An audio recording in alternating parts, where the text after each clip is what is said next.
Baik, selamat siang para mahasiswa yang saya hormati. Pada malam hari ini Anda akan mendapatkan kuliah hukum agraria dan properti yang akan dibawakan oleh saya sendiri, di mana pada kesempatan malam hari ini merupakan pertemuan yang pertama yang merupakan rekaman saya. Jadi saudara dapat mengikuti kuliah dengan beberapa materi yang sudah kami bagikan, saudara. Ada beberapa hal yang perlu Anda harus siapkan, yaitu saudara, bahwa buku ajar yang sudah eh, yang kami bagikan, saudara, Anda bisa eh, Anda bisa membuat materi tersebut. Sebentar ya. Ini merupakan materi dari PowerPoint saya untuk pertemuan yang pertama ini. Dan saudara bisa melihat buku ajar saya yang sudah saya wajibkan untuk dibeli, ya, untuk dibeli supaya Anda bisa mengikuti dengan mudah, ya, bisa dengan mudah mengikuti materi yang saya berikan, ya. Jadi buku ajar merupakan yang sangat wajib untuk dimiliki atau didapat para mahasiswa. Bisa Anda lihat di Google Playbook. Saya kira tidak terlalu mahal, jadi itu merupakan kewajiban bagi saudara untuk mendapatkan tersebut. Nah, saudara, melihat hukum agraria pada saat dewasa ini, saudara bisa kita melihat nah, pengertian lebih dahulu, kita bisa melihat dalam pengertian agraria. Apa yang dimaksud hukum agraria atau pengertian agraria? Itu bisa meliputi bumi, air, kekayaan alam yang terkandung di dalamnya. Nah, saudara, pengertian bumi meliputi permukaan bumi yang disebut tanah, ya, tubuh bumi di bawahnya serta yang berada di bawah air. Itu bisa kita lihat di pasal 1 ayat 4 yaitu pasal 4 ayat 1. Ya, juga di pengertian air juga meliputi baik perairan pedalaman maupun laut wilayah Indonesia. Pasal 1 ayat 5 Undang-Undang Pokok Agraria. Nah, untuk itu para mahasiswa diwajibkan juga mempunyai buku atau melihat Undang-Undang Pokok Agraria. Itu merupakan kewajiban. Anda bisa melihat di beberapa referensi itu di samping buku ajar saya juga melihat buku Budi Harsono. Itu merupakan kewajiban saudara. Nah, apa yang menjadi kekayaan alam yang terkandung di dalam bumi disebut bahan-bahan galian, yaitu unsur-unsur kimia, mineral, dan lain-lain. Di dalam Undang-Undang Nomor 67, ya, tentang ketentuan pokok pertambangan yang saat ini juga dirubah undang-undangnya menjadi Undang-Undang Nomor 4 tahun 2009, saudara, tentang pertambangan mineral, galian, mineral dan batu bara. Maaf. Dan Undang-Undang Nomor 22 tahun 2001 tentang minyak gas dan bumi. Kekayaan alam yang terkandung di dalam air adalah ikan, ya, dan lain-lain kekayaan yang ada di dalam air, yang berada di dalam perairan wilayah laut di Indonesia. Itu diatur di Undang-Undang Nomor 31 tahun 2004, ya, yang diubah dengan Undang-Undang Nomor 45 tahun 2009 tentang perikanan.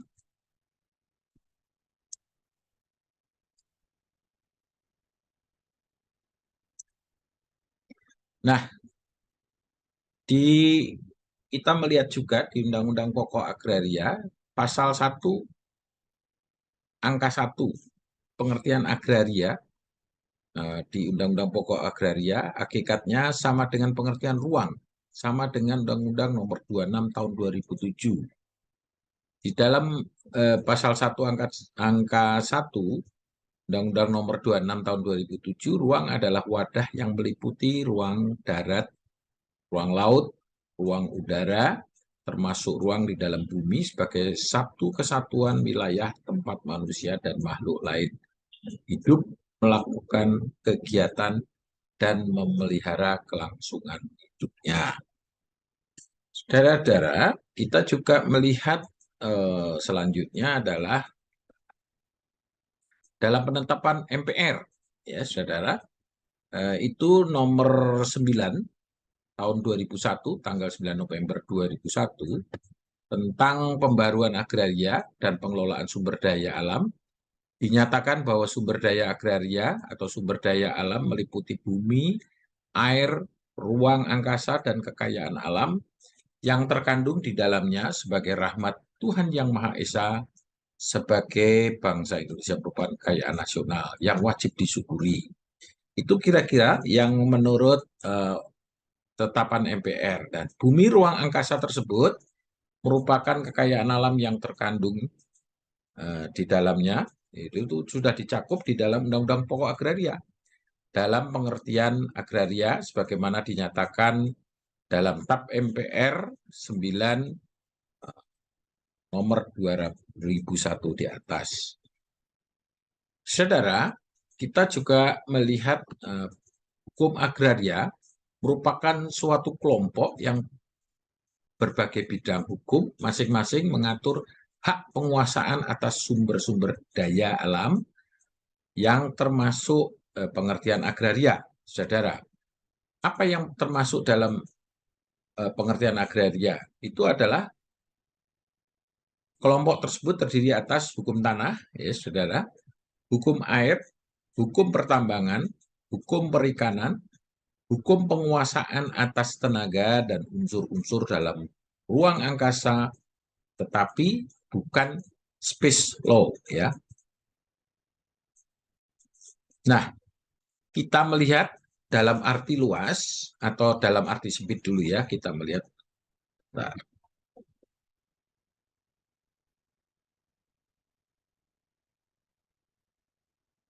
apa yang dimaksud hukum agraria? Seperangkat hukum ya yang mengatur hak penguasaan atas tanah.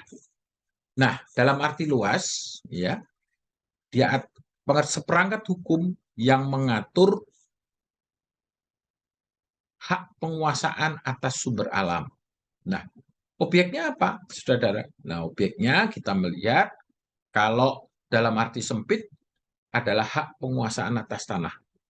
Nah, objeknya kalau dalam arti luas penguasaan atas sumber alam, ya, hukum agraria. Ruang lingkupnya apa, saudara? Nah, ruang lingkupnya kita bisa melihat ya hukum tanah itu sendiri kalau dalam arti sempit. Nah, bagaimana dalam arti luas?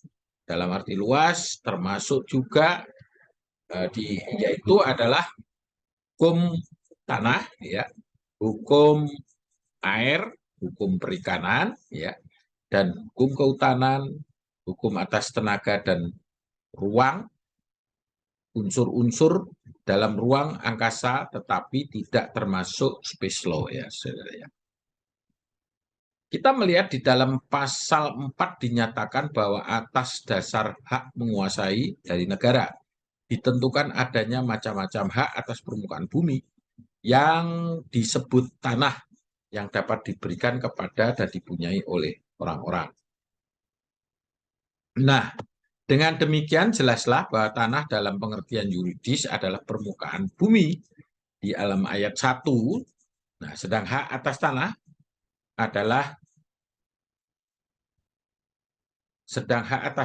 adalah hak atas bagian tertentu permukaan bumi yang berbatas, berdimensi dengan ukuran panjang kali lebar, ya. Anda mesti ingat ini, saudara. Ini merupakan pengertian dasar, ya.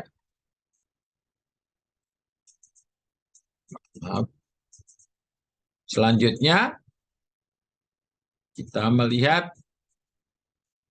di 2A-nya yang dipunyai. Arti pengertiannya adalah yang dipunyai dengan hak atas tanah itu adalah tanahnya. Dalam hal arti sebagian tertentu dari permukaan bumi, ya, tanahnya. Wewenang, kemudian di B-nya, wewenang menggunakan yang bersumber pada hak tersebut diperluas hingga meliputi juga penggunaan sebagian tubuh bumi yang berada di bawah tanah serta ruang yang ada di atasnya. Batas yang dinyatakan pasal 4 ayat 2 dengan kata-kata sekedar diperlukan untuk kepentingan langsung berhubungan dengan penggunaan tanah itu dalam batas-batas menurut undang-undang, yaitu Undang-Undang Pokok Agraria dan peraturan-peraturan lain yang lebih tinggi. Dalam hal ini, penguasaan negara tidak tak terbatas, ya.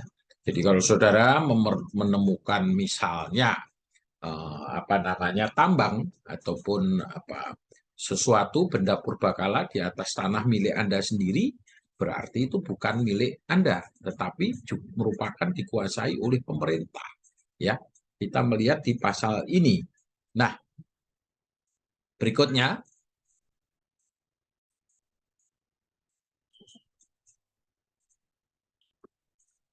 Pasal 8, pengambilan kekayaan alam yang terkandung dalam bumi, air, dan ruang angkasa yang perlu diatur. Ya, saudara. Penjelasan pasal 8 disebut karena hak-hak atas tanah itu hanya memberi hak atas permukaan bumi, maka wewenang-wewenang yang bersumber daripadanya tidaklah mengenai kekayaan-kekayaan alam yang terkandung dalam tubuh bumi, air, dan ruang angkasa. Oleh karena itu, maka pengambil alihan kekayaan yang dimaksud itu memerlukan pengaturan tersendiri. Ketentuan ini merupakan pangkal bagi perundang-undangan, pertambangan, dan lain-lainnya. Pengambil kekayaan alam yang berupa bahan-bahan galian yang telah disinggung di atas memerlukan hak tersendiri. Kuasa pertambangan yang diatur dalam Undang-Undang Pokok Pertambangan. Ingat ya, saudara ya. Nah, kita juga melihat sebentar. Kita melihat di sini dalam hukum tanah, ya, negara-negara yang menggunakan apa yang disebut asas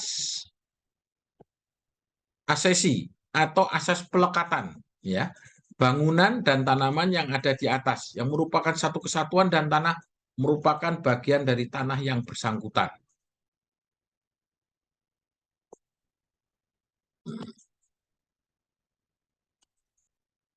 Perbuatan hukum mengenai tanah dengan sendirinya karena hukum meliputi juga tanaman dan bangunan yang ada di atasnya. Kita ulang ya. Asas asesi adalah perbuatan hukum mengenai tanah dengan sendirinya karena hukum meliputi juga tanaman dengan bangunan yang ada di atasnya.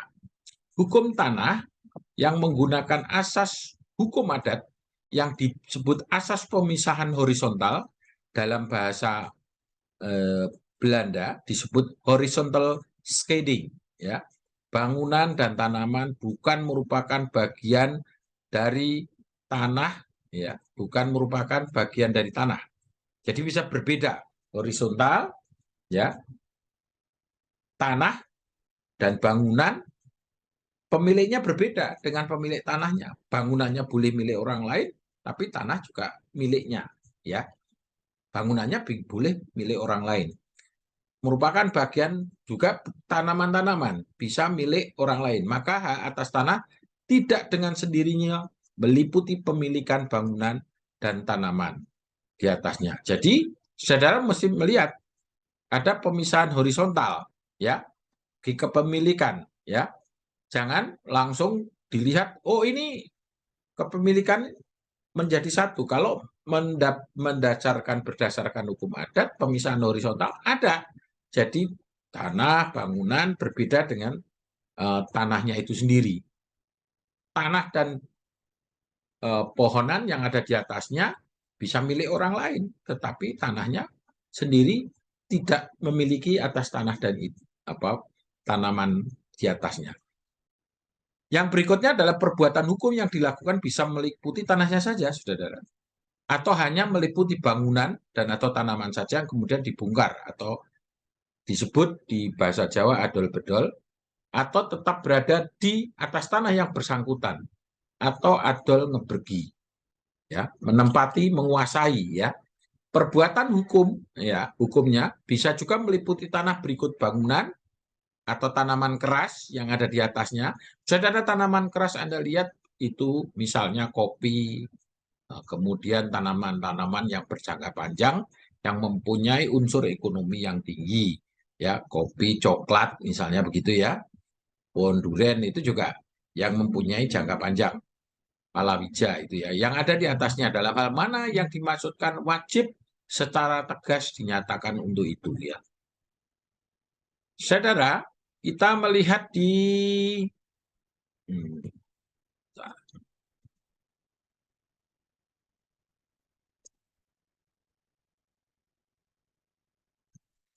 pengertian land dalam perundang-undangan negara lain.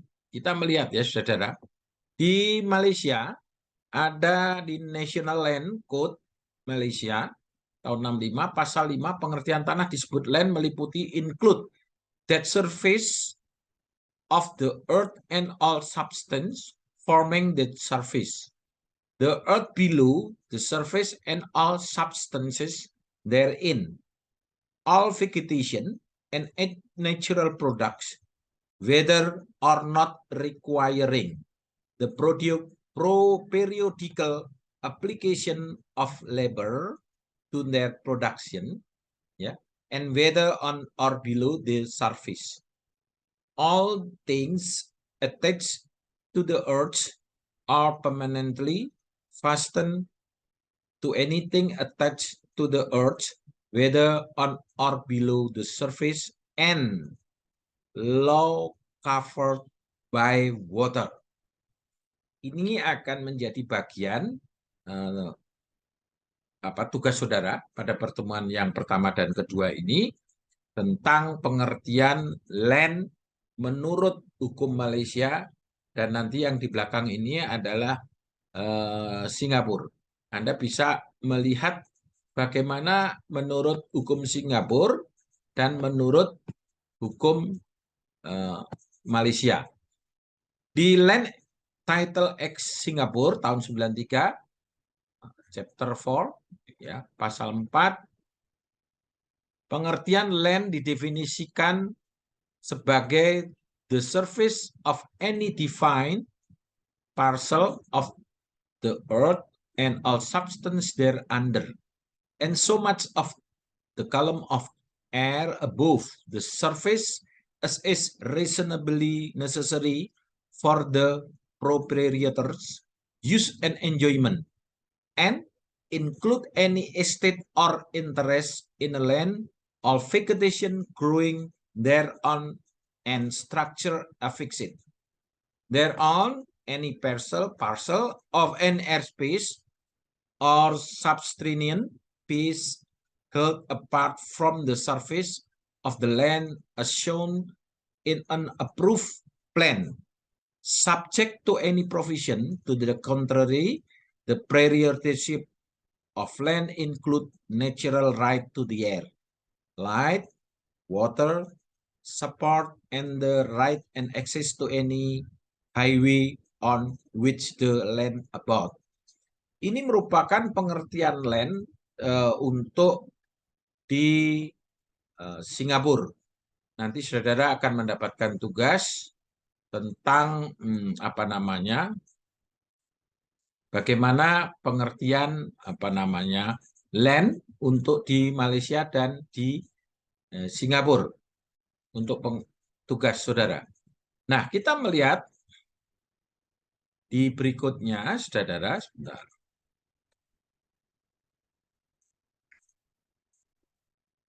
Ada persamaan hakiki dengan pengertian tanah dalam arti yuridis seperti dijelaskan dalam Undang-Undang Pokok Agraria, saudara. Bahwa yang dimaksud dengan land adalah juga permukaan bumi, tetapi diperluas hingga meliputi juga hak atas tanah, hak atas tubuh bumi, maaf, di bawah atas ruang udara, di atasnya dalam batas-batas keperluan yang wajar. Ya. Di perbedaan lain, saudara, adalah mengenai pemilikan bangunan, tanaman, di Malaysia dan Singapura seperti negara lain pada umumnya menggunakan asas asesi.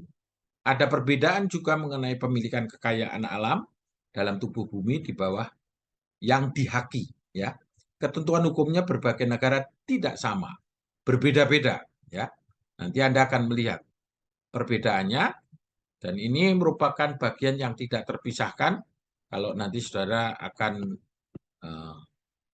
mendapatkan mid semester ya, ini bahan ini. Ada persamaan hakiki yang pengertian tanah dalam arti yuridis seperti dijelaskan dalam Undang-Undang Pokok Agraria, yaitu bahwa yang dimaksudkan dengan land adalah juga permukaan bumi, tetapi diperluas hingga meliputi land dalam juga bukan diperluas hingga meliputi juga hak atas tubuh bumi di bawah dan ruang udara di atasnya dalam batas-batas keperluan yang wajar ya. Perbedaan lain ya saudara ya, mengenai pemilikan tanah bangunan dan tanaman yang ada di Malaysia dan Singapura, seperti juga di negara lain saudara pada umumnya, yaitu menggunakan asas asesi. Ada perbedaan mengenai pemilikan kekayaan alam ya dalam tubuh bumi yang dihaki, ketentuan hukumnya berbagai negara sangat berbeda ya. Nanti kita melihat perbedaan tersebut. Ini misalnya negara bagian Amerika misalnya Arkansas, Mississippi, Ohio, Pennsylvania, West Virginia yang disebut ownership state. Minyak, bumi, gas seperti halnya mineral dalam tubuh bumi, kalau memang mereka memiliki sertifikat atau memiliki kepemilikannya, yang di bawahnya ya milik empunya, ya, bukan milik negara dan dikuasai oleh negara, ya.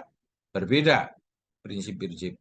Nah, kalau di Australia kita melihat di Short Whale, Australia, semua minyak, bumi, helium adalah milik Crown, ya, kerajaan. Yang penguasaannya Australia pada negara bagian. Yang penguasanya ada pada negara bagian. Emas, perak juga milik negara bagian. Jadi itulah kira-kira kepemilikan dari materi, kepemilikan pengertian tanah. Demikian saudara yang berikan pada pertemuan yang pertama ini. Terima kasih. Selamat malam.